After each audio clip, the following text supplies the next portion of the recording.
On est Daf Nun et Amud Aleph. On a vu dans le Daf d'avant que les filles Rabbi Hanina, les filles Rabbi Acha Bar Hanina, si jamais il y a plusieurs Korban Moussaf, on va sonner pour chaque Korban Moussaf. On avait dit que les tkiyot qu'on faisait pour un Korban Moussaf c'était 9, donc quand il y a 2, on va faire 18. On dit encore une autre question, on avait déjà posé une question sur Rabbi Hanina, là encore on a une autre question, on avait déjà eu une tchoufta, clairement on avait dit que si c'est Shabbat Rosh Chodesh, on va faire une seule fois, on va sonner. Tanya, une autre braïta, Bechol Shel Moed Barishon. Le premier jour de Chol HaMoed, Mayu Omrim, qu'est-ce que les Lévim ils faisaient comme shir sur le Moussaf? Ils disaient le shir de Avou Lachem Bnei Elim. Bacheni, le deuxième jour de Chol HaMoed, Mayu Omrim, on disait le shir de Ule Racha Amar Elokim. Bashlishi Mayu Omrim, Miyakum Li Mereim. Barevi Mayu Omrim, Binu Boarim Bam. Bachamishi, le cinquième jour de Chol HaMoed, on disait Asirot Imisev El Shirmo. Bashishi, le sixième jour de Chol HaMoed, les Lévim ils disaient Imotu Kol Mos De'aretz, Veimchal Shabbat Dechad Mem. Et si jamais un de tous ces jours-là tombe pendant Shabbat, c'est-à-dire si un des jours de Chol HaMoed tombe pendant Shabbat, alors on va pas faire le shir de Chol HaMoed, on va faire le shir de Shabbat. Alors là, le shir de Imotu, qui est normalement dit le dernier jour de Chol HaMoed, on va le repousser. Parce que qu'est-ce qui va se passer? Si par exemple le troisième jour de Chol HaMoed c'est ton Shabbat, donc on va faire le shir du premier jour de Chol HaMoed, du deuxième, le troisième ça va être Shabbat, donc le quatrième on va faire celui du troisième, le cinquième on va faire celui du quatrième, et le sixième on va faire celui du cinquième, et donc celui du sixième on va pas le faire, donc on va repousser le shir de Imotu. Et donc en tous les cas ce qu'on voit ici clairement, c'est que quand il y a Shabbat Chol HaMoed, qu'est-ce qu'on fait? On fait un seul shir, on fait que le shir du Shabbat, donc clairement pas comme Rav Acha qui avait dit qu'on faisait les deux. Rav Safra Manarbe ou Simana. Rav Safra il donne un siman pour se rappeler de l'ordre, il dit Umva'i. Donc Umva'i, si on regarde, c'est tous les Mizmor qu'on a dit, d'abord Avou Lachem Ben Elim, ensuite Vela Racha, le Vav, ensuite Mi Yakum, etc. Rav Papa Manar Beousimana, lui il avait un autre siman, il disait Umavi. Donc on voit qu'il change entre le E et le Bet. Il dit Umavi, pas Umva'i. Vesimanar, et pour se rappeler qui a dit quoi, alors rappelle-toi, Amvoua des Safrés. Un grand groupe d'hommes et de femmes, ils ont l'habitude d'aller dans un petit Mavoy, là-bas où il y a celui qui apprend où il y a l'école. Pourquoi? Alors lui aussi, celui qui s'appelle Safré, c'est-à-dire Rav Safra, lui aussi il est Amvoua. Amvoua, donc c'est ce Mavoy là, cette petite ruelle de l'endroit où il y a l'école. Et donc Rav Safra, qui est Safré, qui est celui qui apprend, celui qui est Sofer, c'est-à-dire celui qui apprend aux enfants, et ben lui il a dit Amvoua, il a dit Umvaï. D'accord, donc il y a une différence entre Rav Papa, quel jour on faisait quoi, juste entre le 4e et le 5e. En tous les cas, ici c'est écrit clairement que, pas comme Rav Acha, Tchufta, de Rav Acha Bachanina, Tchufta. C'est une question sur Rav Acha Bachanina, que c'est même fourrage que quand il y a deux moussaf, on va faire le shir d'un seul moussaf et pas des deux. La Gemara demande, Rav Acha Bachanina, Kra Matnita Kama. Le problème, c'est que Rav Acha Bachanina, il a apporté un pasouk et une braïta. Dans le pasouk, il y avait écrit Itkaou, et la braïta était dans le chat du pasouk, que à Kol les filles à Moussafin, tout dépend des moussaf. Et on avait expliqué que chaque moussaf, il fallait faire un shir. Amaravina, l'omar chez Marichin Matkiot. Il dit, tu sais, c'est quoi le pshat à Kol les filles à Moussafin? C'est que quand il y a plusieurs moussaf, pas on va faire plusieurs fois des tkiot, non, on va faire une seule fois. Mais on va quand même rallonger les tkiot. Deuxième explication, Rabbanan et Kesarim, Shmede Ravacha Amre, eux ils disent l'omar chez Marbe Betokin. C'est qu'on va rajouter le nombre de sonneurs. C'est-à-dire que il va y avoir plus de gens qui vont sonner que d'habitude. Et donc c'est ça ici le pshat dans la braïta quand on dit à Kol les filles à Moussafin, à Kol les filles à Moussafin, deux explications. Ou bien on va rallonger la sonnerie, ou bien on va amener plus de gens qui vont sonner. Maintenant, quand on a posé la question sur Avacham Yaakov, on a apporté tous les shirs de tous les jours. Et donc la Gemara maintenant elle va parler d'un sujet qui ressemble, puisque à Sukkot, il n'y avait pas tous les jours les mêmes korbanot. Et donc normalement, pendant Chol HaMoed, tous les jours on dit voilà, ou Bayom à Rishon, ou Bayom à Sheni, ou Bayom à Shlishi, ou Bayom à Revi. Donc tous les jours on dit voilà, le troisième jour de Sukkot, voilà les korbanot qu'on a portés. On lit à Kriyat Torah, voilà ce qu'on lit. Et le problème, c'est que donc ça c'est en Eretz Israël on fait comme ça. Le deuxième jour de la fête on dit Bayom Hasheni, le troisième jour Bayom Hashlishi. Le problème c'est qu'en Chutz Laaretz on ne sait pas quel jour et quoi. Donc d'abord on va faire 2 jours on va faire Yom Tov Rishon et Yom Tov Sheni. Mais le problème c'est que ce jour-là, comme il est encore Kodesh, on va dire toujours la paracha de comme Yom Tov Rishon, on va dire Bachamisha Asar Yom Chodesh. Ouais, parce que c'est comme on est en train de le faire en tant que remplaçant de Yom Tov, on ne sait pas si c'est encore Yom Tov. Et donc la question c'est quel parachiote on va lire pendant Chol HaMoed. Ve'anan deitlan treyome, nous qui avons 2 jours en Chutz Laaretz de Yom Tov, et donc pendant le deuxième jour de la fête, on va pas dire ou Bayom Hasheni parce que c'est encore Yom Tov. Echi Avdinan, alors comment on fait? Abaye Amar, Sheni Dache. Abaye dit le deuxième jour on le saute, puisque c'est pas possible de le dire, et donc le troisième jour de la fête, qui est en Chutz Laaretz, le premier jour de Chol Moed, et ben on va dire directement Bayom Hashlishi. Rava Amar, Shvi Dache. Rava dit non, c'est le septième qu'on va sauter, c'est-à-dire que le troisième jour, on va dire Bayom Hasheni, on va continuer le quatrième dire Bayom Hashlishi, etc., etc., et le septième on va pas le dire. Ça c'est la marloquette Abaye Verava. L'Agmara dit Tanya Kavati de Rava, l'Ichora, la Braïta, elle va comme Rava, Chal Shabbat Liot Bechad Mehem, Imotu Idache.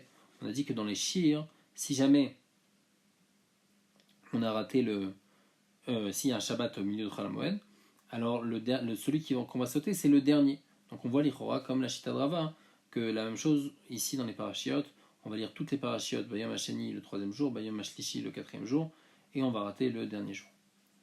Troisième avis, comment on fait, et d'ailleurs c'est comme ça la halakha qu'on fait de nos jours, Atkin Amemar Ben Ardea de Medalge Daluge. Il a été métaken que tous les jours on saute et on revient. Ça veut dire quoi? Ça veut dire que en Chutz Laaretz, le premier jour de Chol Moed, c'est le troisième jour de Sukkot, mais c'est Safek, peut-être c'est le deuxième jour de Sukkot, parce que peut-être Sukkot, pourquoi on fait Yom Tov Sheni? Parce que c'était peut-être la veille Sukkot. Et donc qu'est-ce qu'on va dire ce troisième jour-là? On va dire Ubayom Hasheni, et on va dire Ubayom Hashlishi, on va dire les deux parachiotes. Le deuxième jour de Chol Moed, qui est Safek, troisième jour, Safek, quatrième jour, on va dire Bayom Hashlishi, Bayom Revi, etc., etc. Donc c'est comme ça qu'il dit j'arrange tous les problèmes. Chaque jour, je dis les deux. Je dis celui de la veille et celui d'après. Et bien, c'est comme ça qu'on est possèque que le quatrième qui monte à la Torah à Chol Moed, il va lire à Sukkot, il va lire Bayom Hashlishi, Bayom Hasheni, Bayom Hashlishi, et Bayom Hashlishi, Bayom Revi, etc. La Mishnah, elle dit Yom Tov Rishon Shel Chag Ayusham Shosha Esraparim. Donc il y a un nombre spécifique à Sukkot, écrit dans la Torah combien de korbanot on a porté. Et en fait, tous les jours on a porté le même nombre de béliers, on a porté le même nombre de boucs, mais le nombre de taureaux changeait à chaque fois. Et donc on va voir qu'au début c'était 13 et tous les jours ça va descendre le nombre de taureaux. Ça c'est la première chose qu'il faut savoir. Deuxième chose, c'est qu'il y avait 24 mishmarot de Keuna, il y avait 24 gardes de Keuna. Donc normalement les Kohanim y tournaient, à chaque fois il y avait chaque une semaine où c'était leur tour, mais pendant les fêtes, c'était tous les Kohanim qui s'occupaient des korbanot.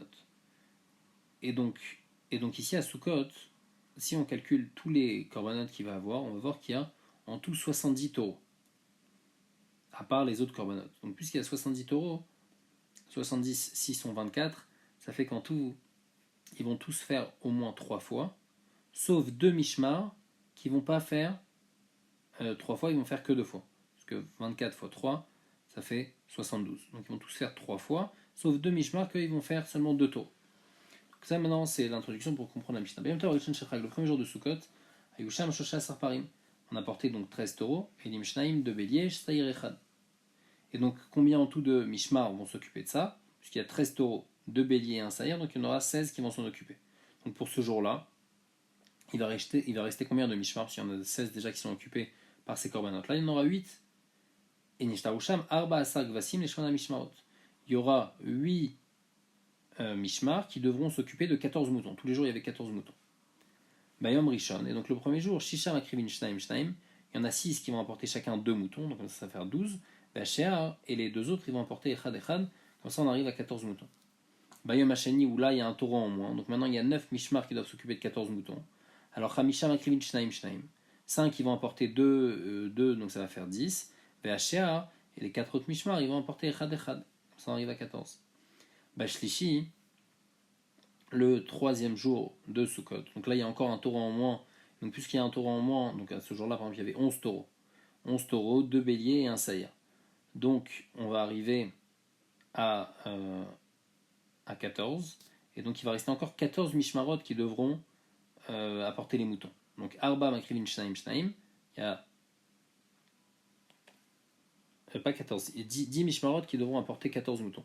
Donc il y a 4 qui vont apporter 2, comme ça en tout ça fait 8. Vachar Echad Echad, et les 6 autres qui vont apporter 1, comme ça en tout ça fait 14. La même chose Barévi, la même idée, Shlosham Akrivin Shnaim Shnaim, Vachar Echad, pourquoi? Parce qu'à chaque fois il y a un taureau en moins, tous les jours ça descend d'un taureau. Bayom Hamishi, Shnaim Akrivin Shnaim Shnaim, Vachar Echad Echad. Bashishi, le 6e jour, donc là en fin de compte il va rester seulement il va rester seulement 7 taureaux. Donc c'est le moment où on apporte 7 taureaux, plus 2 béliers, plus un bouc. Donc ça fait en tout 10. Il va rester 14 mishmar. Et donc chacun va apporter Echad Makriv Shnaim. Un il va apporter 2 vachers, ils vont apporter tous Echad Echad. Ça c'était le 6e. Et le 7e jour, alors Kulan Shavin, ils vont tous être ex aequo, ils vont tous apporter un mouton. Puisque comme on a expliqué, 10 qui vont apporter les taureaux et les béliers, et le bouc, et 14 qui vont apporter les moutons. Donc ça, c'est pendant tous les 7 jours de la fête de Sukkot. Bashmini, le 8e jour, Ashmini Atzeret, où là, ça change complètement. Parce qu'on a dit que tous les premiers jours de la fête de Sukkot, on avait 14 taureaux le premier, 13, 12, 11, 10, etc. jusqu'à 7. Ça, c'était pendant le jour de Sukkot. 13 taureaux, 13, 12, 11. Et Shmini Atzeret, comment c'était? C'était un seul taureau qu'on apportait. C'était un seul taureau, il y avait un seul haïl, il y avait 7 moutons. C'était des corbanotes différents. Donc à ce moment-là, Chazrou les faïs, à ce moment-là, ils vont refaire un tirage au sort pour savoir quel mishmar va s'occuper de ces corbanotes-là. Kebar Egalim, comme dans les fêtes classiques, c'est-à-dire à Sukkot, comme il y avait énormément de corbanotes, il n'y avait pas besoin de faire de tirage au sort. Chacun avait toujours quelque chose de quoi apporter, donc c'était bon. Mais le dernier jour, à Shmini Atzeret, il n'y a plus tellement, et donc là, il faut faire un tirage au sort pour savoir qui c'est qui va apporter. Amrou, Mishekriv Parim Ayom, Lo Yakriv les Machar. On disait que celui qui a apporté les taureaux le premier jour, il ne va pas apporter le deuxième, etc. Comme ça, tout le monde, à son tour, apporte des taureaux. Et la Chosrin Khalila, il y avait un ordre qui c'est qui allait apporter les taureaux à chaque fois. Donc, mal dit, Nema, Matnitin, Rebi, Velo, Rabadan, Nichor, Mishnah, comme les Rebi, pas comme Chachamim, Detania, par Rabba Beshmini, Batrila, Mefai, Sinalav, dirait Rabbi, Fi Rabbi, donc le par de Shmini Atzeret, on faisait un tirage au sort, comme écrit dans notre Mishnah. Chachamim Omrim, Achat Mishte Mishmarot, Deloshilshu Beparim, Osa Oto. Chachamim, ils disent que non. Ils disent que nous, on avait dit, comme il y avait 70 taureaux, ils faisaient tous au moins 3 fois, sauf 2 mishmars qui apportaient que 2 taureaux. Donc ces 2 mishmars qui vont apporter que 2 taureaux, on va faire le tirage au sort, les Chachamim, pour le taureau de Shmini Atzeret entre les deux. Donc l'Ichora, ça va pas les Chachamim. Les Chachamim, on voit que c'était pas un tirage au sort. Donc on va dire, non, Filou Tema Rabanan, tu peux m'arranger les Chachamim, à toucher tes mishmarot, le Afoussé Bae, 2 mishmars. Ils ont eu besoin d'un tirage au sort. Et donc, puisqu'ils ont besoin d'un tirage au sort, c'est 2 mishmar. Alors, la Mishnah, elle parle d'un tirage au sort. Mais ça prouve pas que ça va comme Rébi. Selon Rébi, on faisait un tirage au sort entre tous les mishmarot. Les Chachamim, on faisait un tirage au sort seulement entre ces deux-là. Keman Azla de Tanya, comme qui va cette braïta, il y a écrit Kol mishmarot shonot ou mishalshot. Toutes les mishmar, ils faisaient au moins 2 ou 3 fois. Chutz mishne mishmarot shonot ou mishalshot. Sauf 2 mishmar qu'eux ne faisaient que 3 fois. Nema Merebi velo Rabbanan. Peut-être que ça va les filles Rébi et pas les filles Chachamim, parce que les filles Chachamim, il y avait au moins un des 2 mishmarot qui faisait 3 fois. Puisque après c'était les trucs de Shmini Atzeret, c'était un des 2 mishmarot qui apportait le part de Shmini Atzeret. Donc voilà, Afilouté Marabanan. Maïlo Shilchou Pareachag. Quand on dit ils n'ont pas fait 3 fois, ils n'ont pas apporté 3 fois des Pareachag. C'est vrai qu'il y avait après un des 2 mishmar qui apportait les parts de Shmini Atzeret, mais c'est pas Pareachag. Maï Kamashmalan. Ma'achidouche. Akamashmalan. Mi écrivent Parim Ayom, lo écrivent les Machar. Et la Chosrin Khalil. Ça va nous apprendre que celui qui a apporté un taureau aujourd'hui, il ne va pas apporter le lendemain, mais qu'on refait à chaque fois selon le Seder, comme on a expliqué dans la Mishnah. C'est ça le chidouche ici, qu'on faisait 2-3 fois, il y avait personne qui. Il n'y avait pas un Mishmar qui faisait des fois 4 fois et l'autre une fois, non. Il y avait un Seder, comme ça les premiers Mishmar ils faisaient au début, et comme ça à la fin chacun faisait au moins 3, 1 par 2.